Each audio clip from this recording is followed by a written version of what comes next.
ఇప్పుడే country delight యాప్ని download చేసుకోండి. Download the country delight app now.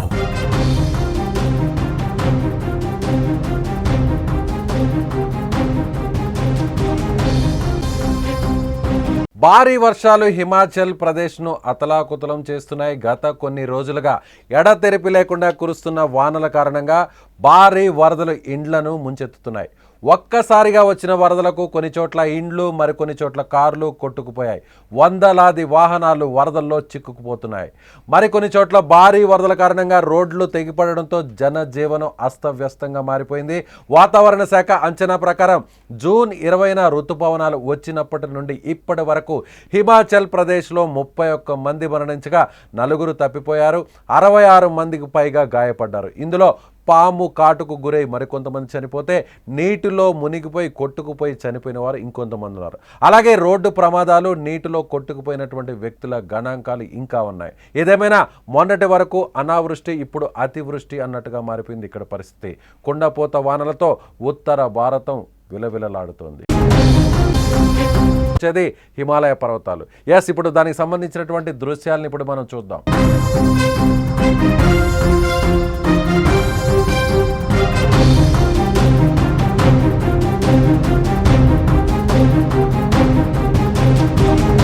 అక్కడ మనకి వాహనాలు కొట్టుకుపోతున్నటువంటి దృశ్యాలు కనిపిస్తున్నాయి. వరద నీటిలో అక్కడ ఒక వెహికల్ కొట్టుకుపోతున్నటువంటి దృశ్యం కనిపిస్తున్నటువంటి పరిస్థితి.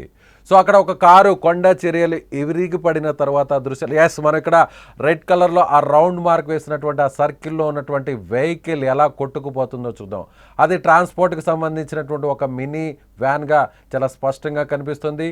వరద బేభత్సం ఎలా ఉందో, ఏ స్థాయిలో ఉందో, ఎలా వరద అక్కడ ఉన్నటువంటి గ్రామాల మీద విరుచుకు పడుతుందో ఈ దృశ్యం, ఇది ఒక మచ్చుగా మనం చెప్పుకోవచ్చు. సో చాలామంది ఇలా రోడ్లన్నీ కూడా తెగిపోతున్నటువంటి పరిస్థితి. మనకి హిమాచల్ ప్రదేశ్ అనగానే గుర్తుకు వచ్చేది హిమాలయ పర్వతాలు. హిమాలయ పర్వతాల్లో జర్నీ చాలా కష్టంగా ఉంటుంది. అక్కడ పర్వతాల మధ్య అక్కడ రాకపోకలు చాలా కష్టతరంగా మారుతాయి. ముఖ్యంగా ఇలాంటి సీజన్లో, మాన్సూన్లో వర్షాలు కురిసేటువంటి సమయంలో హిమాచల్ ప్రదేశ్లో ఉన్నటువంటి ప్రజలు, ఆ కొండల మధ్య, పర్వతాల మధ్య జీవనాన్ని కొనసాగిస్తున్నటువంటి ప్రజలు ప్రాణాలను అరచేతిలో పెట్టుకొని వర్షాకాలం పూర్తిగా తప్పిపోయే వరకు బిక్కుమంటూ జీవనం కొనసాగించాల్సినటువంటి పరిస్థితి. వేసవి కాలంలో, అలాగే మంచు కాలంలో హిమాలయాలు చూడ్డానికి చాలా అందంగా, చాలా ఆహ్లాదకరంగా అందరికీ కనిపిస్తాయి. కానీ వర్షాకాలంలో ఎటు చూసినా కూడా ఎటువైపు పర్వతాల మీద నుంచి కొండ చర్యలు విరిగి పడుతాయో, ఎటువైపు ఒక్కసారిగా ఉప్పెన ముంచుకొస్తుందో, ఎటువైపు నుంచి వరద పోటెత్తుతుందో, ముఖ్యంగా వర్షాలు, భారీ వర్షాలు హిమాలయ కొండ ప్రాంతాల్లో, ముఖ్యంగా పై భాగంలో ఎగువ ప్రాంతంలో భారీ వర్షాలు కురిస్తే ఆ వర్షాల దాటికి ఒక్కసారిగా పర్వతాల మధ్య ఉన్నటువంటి నదులన్నీ కూడా ఉప్పొంగుతాయి. ఈ ఒక్కసారి వరద పోటెత్తడంతో అక్కడ ప్రయాణిస్తున్నటువంటి రోడ్లన్నీ కూడా తెగిపోతాయి. రోడ్ల మీద ప్రయాణిస్తున్నటువంటి వాహనాలన్నీ కూడా నీటిలో కొట్టుకుపోతాయి.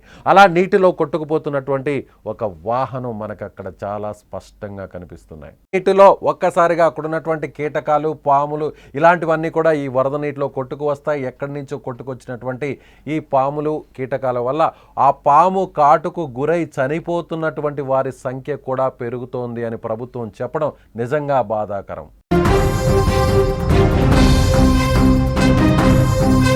సో హిమాలయ పర్వతాల్లో కురిసేటువంటి వర్షాల కారణంగా, ఎగువ ప్రాంతాల్లో కురిసేటువంటి వర్షాల వల్ల, భారీ వర్షాల వల్ల ఇప్పటికే హిమాచల్ ప్రదేశ్లోని అనేక ప్రాంతాలన్నీ కూడా భారీ వర్షాలు, భారీ వరదలతో ముంచెత్తుతున్నటువంటి పరిస్థితి. ఇప్పటికే చీనాబ్ నది పైనుంచి ఎగువ ప్రాంతం నుంచి వస్తున్నటువంటి భారీ వరద కారణంగా చీనాబ్ నది వరదతో పోటెత్తుతోంది. చీనాబ్ నది ఎగువ ప్రాంతాల నుంచి భారీగా వస్తున్నటువంటి వరద నీటితో దిగువ ప్రాంతాల్లో ఉన్నటువంటి జనం బిక్కుమంటూ కాలం వెల్లదీస్తున్నటువంటి పరిస్థితి. సో అక్కడ విద్యుత్ కూడా లేకపోవడంతో, విద్యుత్ కూడా అక్కడ నిలిపివేయడంతో ఒక్కసారిగా భారీ వరద కారణంగా ఇళ్లు కొట్టుకుపోవడంతో రోడ్లన్నీ కూడా అక్కడ సర్వనాశనం అయిపోయి రోడ్లన్నీ కూడా కొట్టుకుపోతుంటో చాలా మంది కూడా ఇప్పుడు అనాథలుగా మారుతున్నటువంటి పరిస్థితి. దాదాపు 30 మంది చనిపోయారంటే కేవలం కొన్ని రోజుల వ్యవధిలోనే 30 మంది చనిపోవడం, మరికొంతమంది గల్లంతవడం, మరికొంతమంది పాము కాటు గురవడం, మరికొంతమంది రోడ్డు ప్రమాదాల కారణంగా చనిపోతున్నారు. చనిపోతున్నటువంటి వారి సంఖ్య పెరుగుతోందని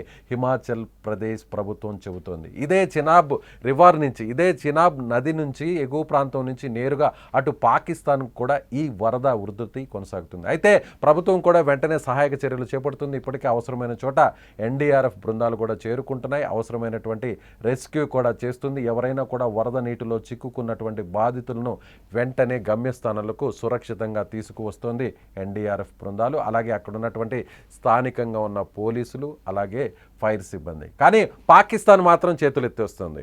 సో పాకిస్తాన్ ఒక రకంగా చూస్తే ఈ వరద ఉధృతితో పాకిస్తాన్ మరింత విలవిలలాడుతున్నటువంటి పరిస్థితి.